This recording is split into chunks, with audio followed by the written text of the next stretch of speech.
Hello, and welcome to English for Everyone, where we practice real-life American English. Today we're going to learn a great expression, so let's get started. So, imagine. You couldn't sleep last night because you were moving around. You were moving around in the bed, changing positions. How do you say that? We have an expression for that. We say toss and turn. You can use simple past and say, I tossed and turned all night. It means I was moving around and I couldn't sleep. I tossed and turned all night. Pronunciation. We hear the past of toss, tossed. We use the t sound after the s because the s in toss has no voice. So we use the t sound for the ed. Tossed. Tossed and turned. With turned, the n has a voiced sound. So we use the d sound for the past pronunciation of ed. So tossed and turned. I tossed and turned all night. I couldn't sleep.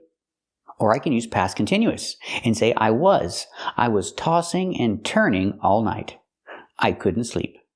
Let's hear some examples. You tossed and turned all night last night. I know. I tossed and turned all night over it. Man, then I spend all night tossing and turning trying to figure out what I should have said. Honey, you were tossing and turning all night last night. Example. She couldn't sleep last night. She tossed and turned all night. Or I can say she was tossing and turning all night. This is also correct. Let's practice. Could she sleep last night? That's right, she couldn't sleep last night. Did she toss and turn all night?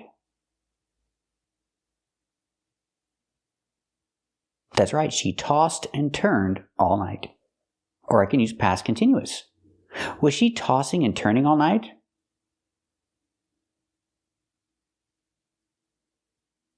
That's right, she was tossing and turning all night.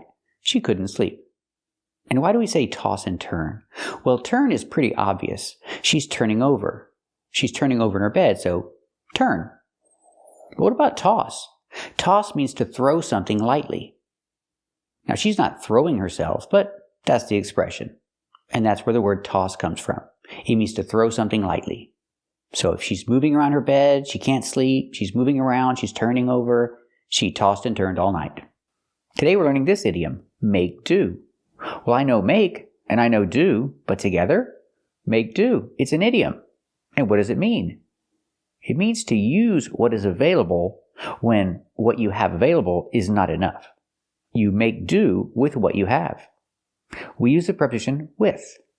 Sometimes you have to make do with what you have. And we say this when what you have is not really enough. Or I can use without. Example, if I don't have my car, imagine my car is in the shop. So I don't have my car right now. I have to make do without a car. I take the bus, I call an Uber, I have to do something.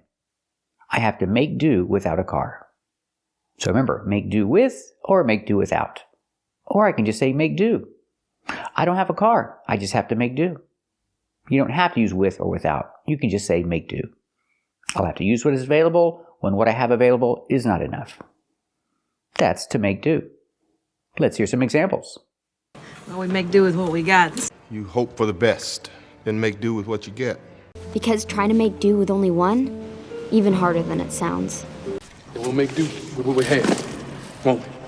You know, 8 years I've been at Maud Alton, and I've just been trying to make do with what little money they give us. Sorry, there's no meat. We gotta make do with what we have. So you tighten up and make do with what you got.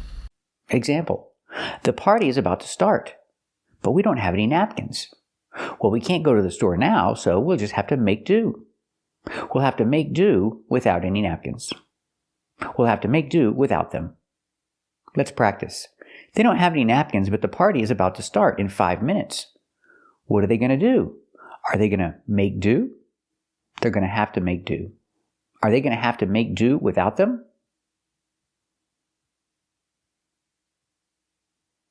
That's right, they're going to have to make do without them. Example, he doesn't have enough money for a new car. So what is he going to do? He's going to buy an old car.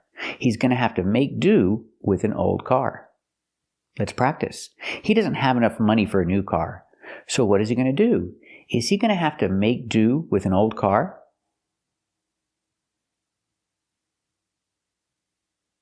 That's right, he's going to have to make do with an old car.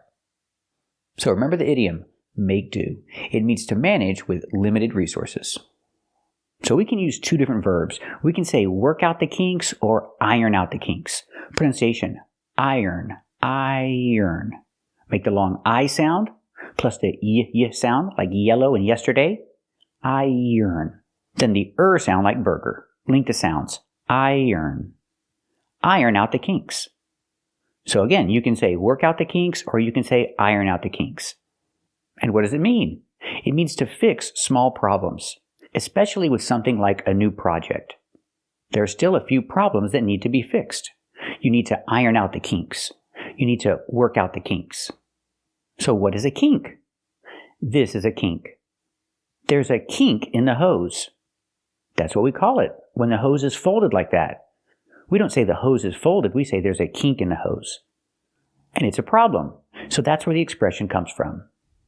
We need to iron out the kinks, we need to work out the kinks. We need to fix small problems. Let's hear some examples with work out the kinks. Still working out the kinks. Working out the kinks.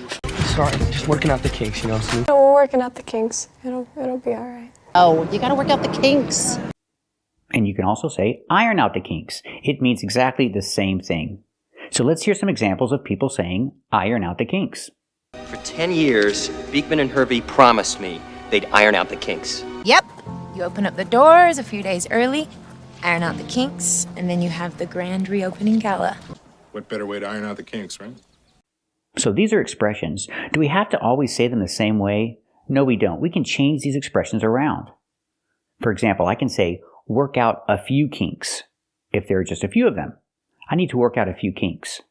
Or I need to work out all the kinks. All of them. I need to work out all the kinks. I can even change the position of the words. I can say, work all the kinks out. I can put all the kinks in the middle. We need to work all the kinks out. Or we need to work out all the kinks.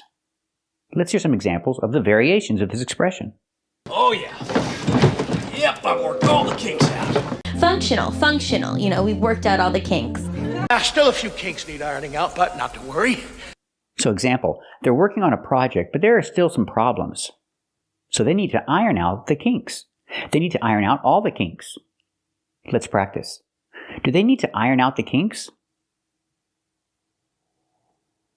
That's right, they need to iron out the kinks. Do they need to iron out all the kinks? That's right, they need to iron out all the kinks. Or I can say they're still working out a few kinks.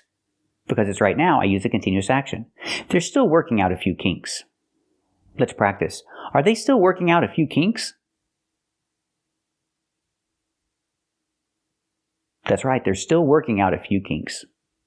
They're still fixing some problems. They're not finished yet. So remember the expressions, work out the kinks or iron out the kinks. And you can change it and say a few kinks or all the kinks. They're all correct. Thank you for watching. And if you like this video, subscribe to our channel. And if you want to become a member, click the join button. And we'll see you next time.